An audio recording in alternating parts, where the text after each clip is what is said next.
Jamaah Jumat yang dimuliakan Allah, kembali kita ucapkan puji dan syukur kehadirat Allah Subhanahu wa taala dan salawat beriring salam buat arwah junjungan kita Nabi besar Muhammad sallallahu alaihi wasallam.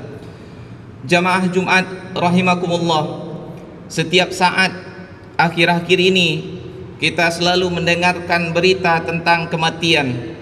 Kalau kita buka media sosial, maka tidak jarang berurutan sekian kali berita yang muncul adalah berita kematian.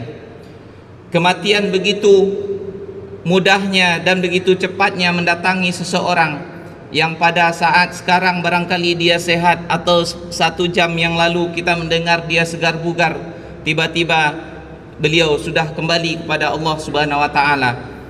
Di dalam Al-Qur'an Allah Subhanahu wa taala banyak sekali mengingatkan tentang kematian ini. Padahal kematian itu adalah sesuatu yang pasti datangnya, walaupun tidak diberitahu atau tidak diingatkan, kita yakin semuanya suatu saat akan mati.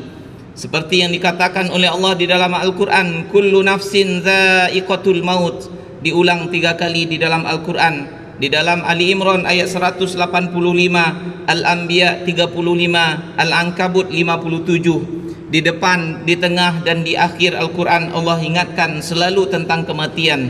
Kemudian dengan redaksi yang lain-lainnya Allah mengatakan, Qul innal mautal ladzi tafirruna minhu fa innahu mulaqikum.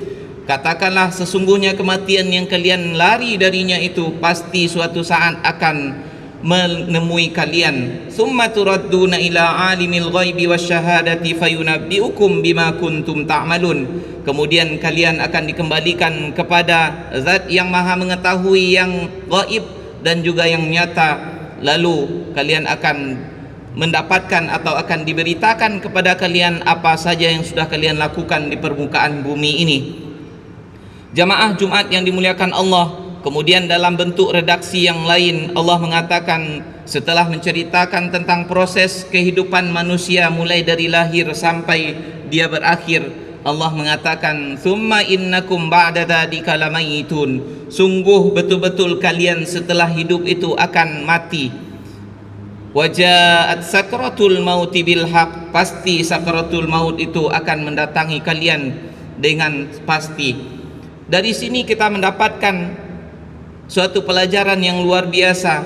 Kenapa Allah selalu mengulang tentang kematian, padahal semua kita yakin sekali suatu saat dia akan mati.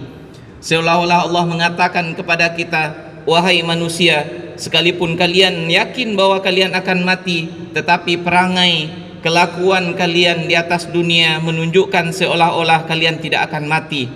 Setiap saat kita lihat saudara-saudara kita kembali kepada Allah Subhanahu wa taala, tetapi yang paling penting dari itu adalah apakah hal semuanya ini menyadarkan kita sehingga kita juga siap-siap untuk menempuh apa yang sudah ditempuh oleh orang yang mendahului kita. Dia tidak pernah memandang bulu, tidak harus didahului oleh COVID-19, tidak didahului oleh penyakit jantung dan yang lain-lainnya. Yang sehat, segar bugar tanpa ada sakit sedikit pun juga, kalau sudah saatnya datang Allah Subhanahu wa taala akan mengambilnya. La yastaqdimuna sa'atan wa la yastakhirun, tidak akan dimajukan walaupun sedetik dan juga tidak akan dimundurkan walaupun sedetik. Jamaah Jumat yang dimuliakan Allah, Rasulullah sallallahu alaihi wasallam pernah ditanya oleh sahabatnya, "Ya Rasulullah, ayyul mu'minin afdal?" Orang mukmin yang manakah yang paling utama? Qala ahsanuhum khuluqan. Lalu Rasulullah menjawab, yaitu orang yang paling baik di antara mereka akhlaknya. Lalu sahabat bertanya lagi, ayyul mu'minina aqyas? Orang mukmin mana yang paling cerdas, yang paling tinggi IQ-nya, yang paling pintar itu yang mana? Qala aktsaruhum lil mauti dzikran wa ahsanuhum lima ba'dahu isti'dadan ulaikal aqyas. Orang mukmin yang paling cerdas itu adalah yang paling banyak mengingat kematian, kemudian yang paling banyak juga persiapannya untuk menghadapi itu. Itulah mereka orang yang paling cerdas, kata Rasulullah sallallahu alaihi wasallam. Kemudian Imam Ad-Daqqaq mengatakan, kalau kita banyak mengingat kematian itu akan mendatangkan 3 keutamaan pada diri kita. Yang pertama adalah segera untuk bertaubat dari segala kesalahan. kemudian bersyukur terhadap segala nikmat yang diberikan oleh Allah, kemudian kita akan selalu semangat untuk melakukan ketaatan kepada Allah. Dan kalau kita jauh dari mengingat kematian, maka yang terjadi adalah kita akan menunda-nunda taubat. Nantilah kalau sudah berumur tua, padahal belum tentu kita diberi oleh Allah umur panjang. Kemudian malas untuk beribadah dan selalu merasakan kekurangan, sekalipun hartanya sudah banyak, tetapi tetap merasakan bahwa dia adalah orang yang miskin. Kemudian jamaah Jumat yang dimuliakan Allah, Rasulullah sallallahu alaihi wasallam juga mengingatkan kepada kita, aktsiru min dzikri hadimil ladzat, perbanyaklah untuk mengingat kematian. Imam Rabi Ibnu Khusaim mengatakan, kalau mengingat kematian hilang dari diriku walau sejenak, itu akan merusak diriku atau akan merusak akhlakku. Kenapa? Karena dia akan tenggelam kepada kehidupan dunia dan lupa untuk mempersiapkan kehidupan di akhirat kelak. Jamaah Jumat yang dimuliakan Allah, hal ini barangkali semuanya sudah sering kita ingat, sudah sering kita dengar, tetapi yang namanya peringatan selalu dianjurkan kepada kita untuk menyampaikannya. Fadzakir fa inna dzikra tanfa'ul mu'minin, ingatkan karena peringatan itu bermanfaat untuk orang-orang mukmin, supaya kita tercas selalu atau teringatkan selalu tentang kematian. Maka hendaklah kita sering-sering memang mendatangi kuburan untuk berziarah atau menyaksikan kematian itu sendiri, dan kita bayangkan apa yang terjadi setelah itu. Sesungguhnya dengan kematian itu bukan berhentinya segala sesuatu atau berakhirnya kehidupan kita, tetapi justru itu adalah ambang dari awal permasalahan yang akan kita hadapi di hadapan Allah Subhanahu wa taala, sebagaimana di dalam ayat yang kita sebutkan tadi. Kemudian kalian akan dikembalikan kepada Zat yang Maha mengetahui yang gaib serta yang zahir. Lalu Allah Subhanahu wa taala akan memberi berita kepada kita atau akan mengingatkan kepada kita kembali apa yang sudah kita lakukan ketika hidup di dunia ini. Kemudian oleh karena itu, kata salafun saleh atau Umar bin Khattab mengatakan, hasibu anfusakum qabla an tuhasabu, hisablah dirimu sebelum kalian dihisab oleh Allah Subhanahu wa taala.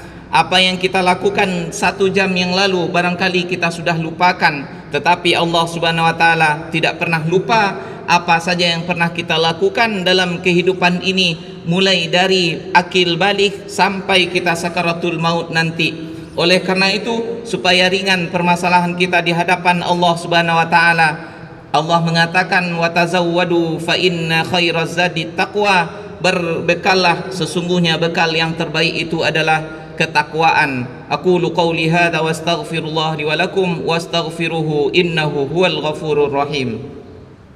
Alhamdulillahilladzi lam yazal aliya wa lam yazal fi ulahu samia, qitratun min bahri judihi tamla'ul ardariya wa nazratun min aini ridahu tusayrul kafira waliya. Al-jannatu liman ata'ahu walau kana 'abdan habasyiya wan naru liman 'asahu walau kana syarifan qurasyiya. أنزل على عبده ومصطفاه كتابا زكيا بهيا تلك الجنة التي نورث من عبادنا من كان تقيا أشهد أن لا إله إلا الله وحده لا شريك له وأشهد أن محمدا عبده ورسوله لا نبي بعده. Jamaah Jumat yang dimuliakan Allah, di dalam ayat yang lain Allah mengatakan, wa anfiqu mimma razaqnakum min qabli an ya'tiya ahadakumul maut fayaqula rabbi laula akhartani ila ajalin qaribin fa asaddaqa wa akum minas salihin. Dan nafkahkanlah sebahagian dari rezeki yang telah diberikan oleh Allah kepada kalian sebelum salah seorang di antara kalian didatangi oleh kematian, lalu dia berkata, wahai Tuhan kami, tangguhkanlah barang sebentar ajal kami ini supaya kami bisa bersedekah dan kami bisa melakukan amal soleh. Jangan sampai kita ketika sakaratul maut baru kita teringat akan melakukan perbuatan amal kebaikan, dan terutama sekali yang disebutkan di sini adalah berinfak, mengeluarkan sebahagian dari harta kita. Kenapa itu betul yang diingat di sini?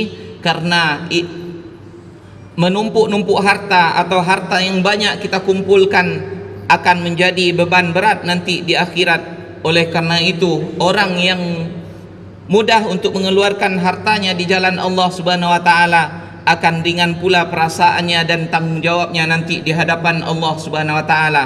Harta yang tertumpuk dan tidak kita nafkahkan dengan cara benar, itu akan menjadi beban berat kita ketika sakaratul maut, apalagi setelah terjadinya kematian tersebut.